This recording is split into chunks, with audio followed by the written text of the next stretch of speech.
Welcome back to Footballology. So the one thing that I love doing, or one thing that I love talking about, is the way teams are constructed and the way teams are built. So during this offseason, when I was putting out my draft report cards, I kept saying quarterback needy team versus quarterback ready teams. And I associated the Green Bay Packers as being a quarterback needy team. And someone kind of got confused on that, and they were thinking that I was saying that the Green Bay Packers were in need of a quarterback, but that's not what I was saying. So pretty much I want to put this video out to kind of give you guys an example or an idea of what I mean by quarterback needy teams versus quarterback ready teams, and which one that I honestly prefer between the two. So I want to give you guys a couple of ideas what I mean by quarterback needy teams. So with the Green Bay Packers, they are constructed, in the way they're constructed, they're a quarterback needy team. Well, not currently. This season, the way they've been playing, that defense is playing lights out.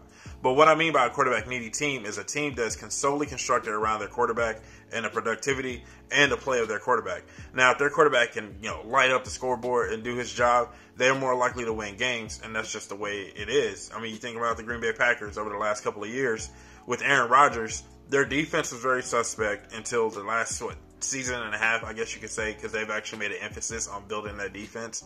And then their offensive line was suspect, in my personal opinion, and their run game was suspect. But the one consistent thing on that roster was Aaron Rodgers. So you think about teams like the Green Bay Packers, the Kansas City Chiefs, and the Indianapolis Colts. And the way these three teams are constructed, they're pretty much constructed the same way, with a very suspect defense, with an okayish run game, and an offensive line that you kind of like, And up until the last couple of years, you can say that the Indianapolis Colts were pretty much constructed exactly that way. But as long as Andrew Luck was out there balling out and taking care of business, they didn't have any issues or have any questions. They had a better chance to win ball games. And so when your team is constructed like that, in my personal opinion, I don't personally feel like it's a good way to actually win ball games. I mean, it's crazy because those teams seem to be more successful. Those teams seem to have more wins, that have better chances of winning ball games. But where those teams really fall off, in my personal opinion, are in the playoffs or in the big time games. I think those teams kind of hurt themselves because they're so based around their quarterback play. And on those big games, if those quarterbacks don't show up, most times those quarterbacks do, but in those big games, some other team quarterback decides to show up, and that defense does get torched, and that defense gets lit up like a Christmas tree around the Christmas time. And so when you have those things happening to your team, I think you don't have a good chance of winning ball games when it matters the most. But I mean, throughout the regular season, these teams are always putting up double-digit wins. I mean, just look over the course of the last couple of seasons.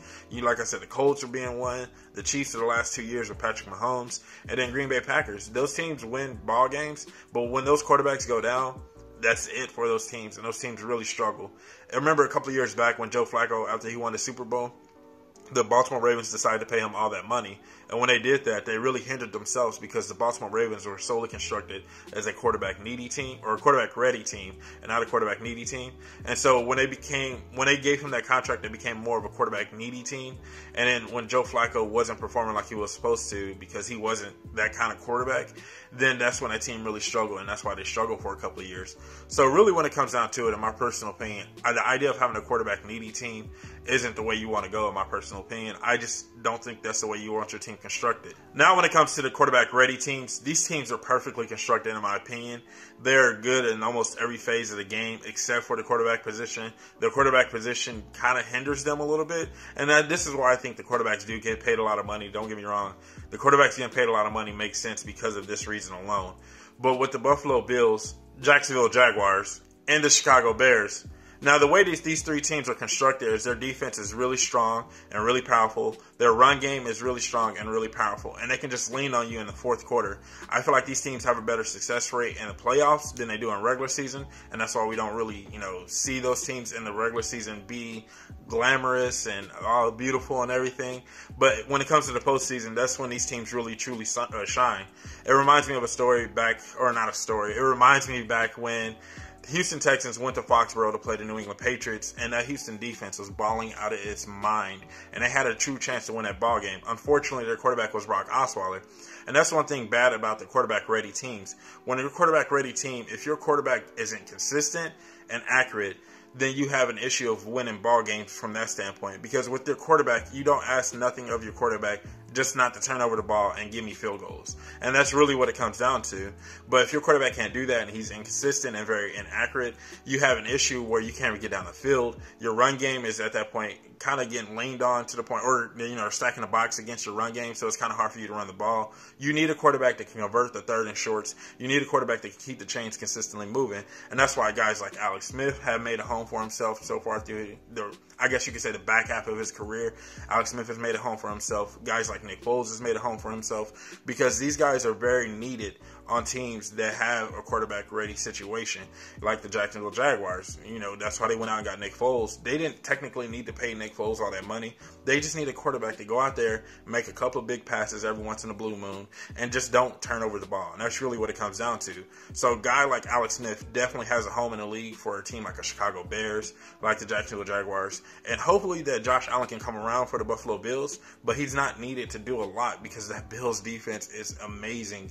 And so with the quarterback-ready team, I think that you have an opportunity to win postseason games, but in the regular season, you tend to struggle a little bit more, because I think it's easier for you to pass the ball around this time of the year when it's early in the season and you start getting late in the season. But when it starts to get cold, when you're in December, when you're in January, and then obviously hopefully you'll be playing in February, but around that time, I guess technically in the Super Bowl, they're in like a climate controlled area. But around that time of the year, it's cold and a lot of people don't want to get hit, or a lot of people don't want to be hit. And these defenses are so vicious and so ferocious, and they're just getting after the quarterback consistently. So like, I feel that, me personally, like I said, I think a quarterback ready team is the best way to go when you're building your roster and building your team. Build your defense, build your offensive line, and build your run game, and then plug in a quarterback. I think that's the best way to go, and I think you can win multiple championships that way, in my personal opinion. So let me know what you guys think of this analogy in the comment section below, and which one would you rather go with? Would you rather be a quarterback needy team or a quarterback ready team? How would you want to construct your team, and why would you want to construct your team that way? I'm excited to hear from you guys. I'm excited for this analogy. Like, it really kind of excited me when I kind of start to use it. I think it confused a lot of people, but this is what I mean by it. And I think it's very important to kind of understand the difference between the two and understand how to win a championship with one or the other. But let me know what you guys think in the comment section below. And if you're not a footballologist yet, go and subscribe to the YouTube channel today. Become a footballologist. Stay safe, football fans.